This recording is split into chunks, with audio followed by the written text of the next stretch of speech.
Hello, I'm so proud to hold this chicken. I'm so excited. This is an imported Ray Hoskins yellow-legged hat. Imported po ito. Hindi po ako bumili nito sa Amerika. Hindi ito binili. This came from Mayor Santiago. Isa sa binigay sa amin na imported na Ray Hoskins.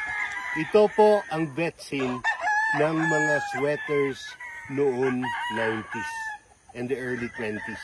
Ito po ang vetsin. Ito po ang sikreto ng yung mga sweaters noon na successful. Ngayon, nawala na. Kasi nawala na yung Ray Hoskins nila. Ito po, ang nakuha nito ni Mayor sa isang breeder sa Amerika na also a purist. Purists, they only produce pures. And they don't sell in America. Sometimes only 1 or 2 in Mexico.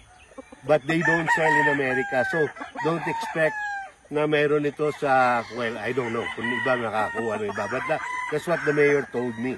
So I'm so happy to get this Ray Hoskins yellow-legged hat. Ito po ang vetsin namin ngayon sa sweaters namin.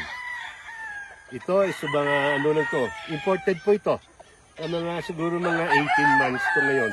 Ang ganda-ganda po ng hipo. Oh. Ha? Tignan lang tayo. Ito ha, tignan nyo siya sa lupa ha. Yan. Parang sweater, ano po? Parang sweater mo. First impression mo, sweater.